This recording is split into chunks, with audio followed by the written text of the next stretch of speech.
Hello friends, ఈరోజు మనం chemical ఈక్వేషన్స్ని ఎలా బ్యాలెన్స్ చేయాలో నేర్చుకుందాం. సో ఈక్వేషన్స్ని ఎందుకు బ్యాలెన్స్ చేయాలి అండ్ ఎలా బ్యాలెన్స్ చేయాలి? ఎందుకు బ్యాలెన్స్ చేయాలి అంటే to satisfy the law of conservation of mass. So law of conservation of mass ప్రకారం రియాక్టెంట్ సైడ్ ఎన్ని ఆటమ్స్ అయితే ఉన్నాయో ప్రోడక్ట్ సైడ్ కూడా సేమ్ అన్ని ఆటమ్స్ ఉండాలి.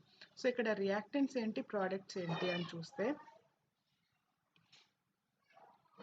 సో ఫస్ట్ ఆఫ్ ఆల్ ఇక్కడ మనకి ఈక్వేషన్ తీసుకుందాము. BaCl2 plus H2SO4 gives you BaSO4 plus HCl. So ఈ ఈక్వేషన్లో రియాక్టెంట్ సైడ్ అంటే LHS సైడ్ అని మనం రియాక్టెంట్స్ అంటాం, అండ్ RHS సైడ్ని ప్రోడక్ట్స్ అంటాం. సో రియాక్టెంట్స్ నుంచి మనకి ప్రోడక్ట్స్ అనేవి వస్తాయి రియాక్షన్లో. సో రియాక్టెంట్స్లో ఎన్ని ఆటమ్స్ అయితే ఉన్నాయో ప్రతి ఎలిమెంట్కి, అలాగే ప్రోడక్ట్స్లో కూడా సేమ్ అన్ని ఆటమ్స్ని మనం మ్యాచ్ చేయగలిగితే that equation will be called as a balanced chemical equation. So ఇక్కడ ఫస్ట్ మనం ఈక్వేషన్లో ఎలిమెంట్స్ ఏమేమి ఉన్నాయో అవన్నీ రాసుకుందామండి వరుసగా.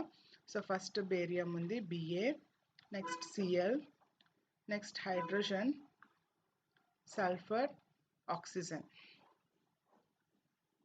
సో ఫస్ట్ ఆటమ్స్ కూడా రాసుకుందాం అలాగే. So LHS side atoms and RHS side atoms. So LHS side అంటే రియాక్టెంట్ సైడ్ బేరియంస్ ఎన్ని ఉన్నాయి? ఒక ఆటమే ఉంది కాబట్టి 1. క్లోరిన్ ఎన్ని ఉన్నాయి? Cl2. So 2 atoms of chlorine ఉన్నాయి. So next hydrogen H2. Hydrogen కూడా 2 ఆటమ్స్ ఉన్నాయి. Sulphur only 1. Oxygen we have again 4. ఇంకా RHS సైడ్ సేమ్ అలానే ఎన్ని ఆటమ్స్ ఉన్నాయో రాసుకుందామండి. సో బేరియంకి 1 ఆటమ్, నెక్స్ట్ క్లోరిన్కి 1 ఆటమ్, హైడ్రోజన్ కూడా 1 atom, sulphur is 1 atom, oxygen is 4. So first ఇక్కడ మనకి బ్యాలెన్స్డ్ ఈక్వేషన్ కావాలి అంటే LHS side and RHS side same number of atoms ఉండాలి. సో బేరియం చూడండి, ఫస్ట్ LHSలో 1, RHSలో కూడా 1 atom. So barium is balanced. Next chlorine చూడండి, రియాక్టెంట్స్లో 2 మోల్స్ ఉన్నాయి, 2 ఆటమ్స్ ఉన్నాయి, అండ్ ప్రోడక్ట్స్కి వచ్చేసరికి ఓన్లీ 1 ఆటమే ఉంది. So what we do is just multiply it by 2. ఒక ఆటమ్ని 2తో మల్టిప్లై చేస్తే 2 ఆటమ్స్ వచ్చేస్తాయి ఆటోమేటిక్గా. సో ఇప్పుడు 2 in front of chlorine, chlorine ముందు HCl ముందు 2 పెట్టేసుకుంటున్నాం. నెక్స్ట్ హైడ్రోజన్ కూడా 2. LHSలో 2 ఆటమ్స్ ఉన్నాయి, RHSలో ఓన్లీ 1 ఆటమ్ ఉంది కాబట్టి ఆ 1ని 2తో మల్టిప్లై చేస్తున్నాను. సో ఆల్రెడీ HCl ముందు 2 పెట్టేసాం కాబట్టి సో హైడ్రోజన్కి 2 ఆటమ్స్ ఉన్నట్టు అండ్ క్లోరిన్కి కూడా 2 ఆటమ్స్ ఉన్నట్టు. Next sulphur. సో ఇక్కడ క్లోరిన్ ఇస్ బ్యాలెన్స్డ్, హైడ్రోజన్ కూడా బ్యాలెన్స్ అయిపోయింది, sulphur 1 atom and 1 atom it is also balanced, oxygen 4 and 4. So టోటల్గా అన్ని ఎలిమెంట్స్ బ్యాలెన్స్ అయిపోయినాయి కాబట్టి ఈ chemical equation balanced chemical equation అని చెప్పొచ్చు. సో ఇలాగా మనము ఈక్వేషన్స్ని బ్యాలెన్స్ చేసుకోవాలి. సో ఇంకో ఎగ్జాంపుల్ చూద్దామండి. PCl5 plus H2O gives you H3PO4 plus HCl. So ఈ ఎలిమెంట్స్ ఏమేమి ఉన్నాయో రాసుకుందాం. Phosphorus, chlorine, hydrogen and oxygen. So how many number of atoms we have in the reactant side? So reactant side అంటే LHS side phosphorus ఎన్ని ఉన్నాయి? ఒకటే ఉంది. Chlorines 5 ఉన్నాయి, Cl5 కాబట్టి 5 ఉన్నాయి. H2 అగైన్, హైడ్రోజన్స్ 2 ఆటమ్స్ ఉన్నాయి, ఆక్సిజన్ ఓన్లీ 1 ఆటమ్. అండ్ అలాగే RHS సైడ్ ఫాస్ఫరస్ ఎన్ని ఉన్నాయి? ఓన్లీ 1. క్లోరిన్ కూడా ఓన్లీ 1, హైడ్రోజన్ కూడా ఓన్లీ 1. సో హైడ్రోజన్స్ ఇక్కడ చూడండి, ఫస్ట్ దాంట్లో ఉంది అండ్ సెకండ్ ప్రోడక్ట్లో కూడా ఉంది. సో H3 ఉంది అండ్ HClలో ఒక H ఉంది. So we have in total 3 plus 1 that is 4 hydrogen atoms. So oxygen atoms కూడా 4 ఉన్నాయి. సో ఫస్ట్ చూడండి, ఫాస్ఫరస్ ఆటమ్స్ అన్ని బ్యాలెన్స్ అయిపోయినాయి, LHS and RHS. So phosphorus is balanced. Next chlorine element LHS side 5 atoms ఉన్నాయి, RHS side only 1 atom ఉంది. So this will be multiplied by 5. So ఇది 5తో multiply చేయాలి అంటే RHS సైడ్ క్లోరిన్ ఎక్కడ ఉంది, HClలో ఉంది. సో HCl ముందు జస్ట్ పుట్ 5. సో 5 పెట్టేసిన తర్వాత chlorine is balanced, 5 from LHS side and 5 in the RHS side. So next coming to the hydrogen. So ఇక్కడ హైడ్రోజన్ ముందు 5 పెట్టాము అంటే ఏమర్థం, హైడ్రోజన్కి కూడా 5 ఆటమ్స్ యాడ్ అయిపోయినాయి కదండి. సో వాట్ హ్యాపెన్స్ ఇస్, ఇక్కడ 1 ఉన్న ఆటమ్ ఇంతకు ముందు ఓన్లీ 1 ఆటమే ఉండింది, ఇప్పుడు 5 పెట్టినందుకు it becomes 8. Total number of hydrogens are 8 now. So ఇక్కడ 8 ఆటమ్స్ ఉన్నాయి అండ్ LHSలో ఓన్లీ 2 ఆటమ్సే ఉన్నాయి. సో ఏం చేయాలి, just multiply it by 4.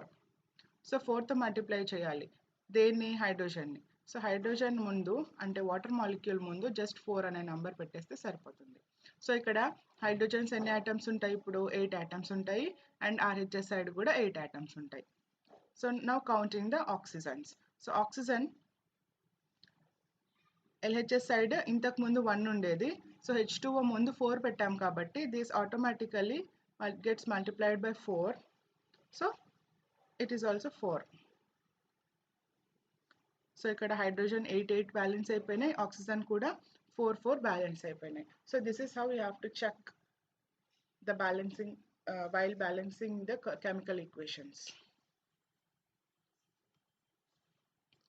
So we'll see one more example. So first elements అన్ని రాసేసుకుందామండి లైన్గా, carbon, hydrogen and oxygen. So carbon 3 atoms, hydrogen 8 atoms, oxygen 2 atoms. Again ఇక్కడ carbon 1 atom, hydrogen 2 atoms, oxygen 3 atoms. So ఇక్కడ O2లో 2 ఉన్నాయి, ఇక్కడ ఒక atom ఉంది కాబట్టి సో టోటల్గా 3 ఆటమ్స్ ఉంది. And now we have to balance. First కార్బన్ని బ్యాలెన్స్ చేద్దాము. సో LHS సైడ్ 3 ఉన్నాయి, RHS సైడ్ 1 ఉన్నాయి కాబట్టి 1ని 3తో మల్టిప్లై చేస్తున్నాను just to make it as 3. So కార్బన్ని 3తో మల్టిప్లై చేస్తున్నాను అంటే కార్బన్ డైఆక్సైడ్ CO2 ముందు మనం 3 ప్లేస్ చేయాలి. సో ఇక్కడ 3 కార్బన్స్, ఇక్కడ కూడా 3 carbons. So carbon gets balanced. Next hydrogen. Hydrogen చూసినట్లయితే ఇక్కడ 8 ఆటమ్స్ ఉన్నాయి అండ్ ఇక్కడేమో ఓన్లీ 2 ఆటమ్సే ఉన్నాయి. So we have to just multiply it by 4 to make it 8. So ఇక్కడ దీన్ని 4తో మల్టిప్లై చేస్తున్నాము అంటే జస్ట్ వాటర్ మాలిక్యూల్ ముందు 4 పెట్టాలి. సో మనం ఏదైతే ఎక్కడైతే మల్టిప్లై చేస్తున్నామో RHS సైడ్ చేస్తున్నామో LHS సైడ్ చేస్తున్నామో మీరు చెక్ చేసుకోవాలి. సో ప్రోడక్ట్ సైడ్ మల్టిప్లై చేస్తే ప్రోడక్ట్ సైడే నంబర్ ప్లేస్ చేయాల్సి ఉంటుంది, లేదంటే రియాక్టెంట్ సైడ్ మల్టిప్లై చేస్తే రియాక్టెంట్ సైడే నంబర్ ప్లేస్ చేయాల్సి ఉంటుంది. సో ఇక్కడ హైడ్రోజన్ కూడా బ్యాలెన్స్ అయిపోయింది 8 and 8. ఓకే. సో నెక్స్ట్ ఆక్సిజన్కి వస్తే మనం ఆల్రెడీ 3 and 4 మల్టిప్లై చేసేసాం కార్బన్ డైఆక్సైడ్కి అండ్ వాటర్ మాలిక్యూల్కి. సో ఆక్సిజన్ కూడా మనకి చేంజ్ అయి ఉంటుంది. సో ఎలా చేంజ్ అయి ఉంటుంది, this number will go off now. So ఇక్కడ నంబర్ ఆఫ్ ఆక్సిజన్ ఆటమ్స్ ఎన్ని ఉన్నాయి, 3 into 2 6 ప్లస్ 4 వాటర్ మాలిక్యూల్లో 4 ఆటమ్స్. సో టోటల్ 10 ఆటమ్స్ వచ్చేసినాయి ఆక్సిజన్కి. సో ఇక్కడ మనకి LHS సైడ్ చూస్తే 2నే ఉన్నాయి. సో జస్ట్ మల్టిప్లైడ్ బై 5తో మల్టిప్లై చేస్తే మనకి టోటల్ ఆక్సిజన్ ఆటమ్స్ ఎన్ని వస్తాయి, 10 వస్తాయి. సో ఇక్కడ 10 అండ్ ఇక్కడ కూడా 10. So this also is balanced. So each and every element మనం బ్యాలెన్స్ చేసాం కాబట్టి టోటల్ ఈక్వేషన్ కూడా balanced equation. So hope you like this video. మీకు ఇది యూస్ఫుల్ అయ్యిందంటే ఖచ్చితంగా మీ ఫ్రెండ్స్కి షేర్ చేయండి. సో ఇంకా కెమిస్ట్రీ గురించి ఇంకా టిప్స్ కావాలన్నా ఏదన్నా టాపిక్ కావాలన్నా నాకు కామెంట్ సెక్షన్లో కామెంట్ చేయండి. సో ఇంకా ఏమైనా డౌట్స్ ఉంటే కూడా కామెంట్ సెక్షన్లో కామెంట్ చేయండి. Thank you for watching. మీరు ఈ వీడియో కనుక ఫస్ట్ టైం చూస్తున్నట్లయితే ప్లీజ్ సబ్స్క్రైబ్ చేసుకోండి నా ఛానల్కి, fun learn with Divya. Thank you so much.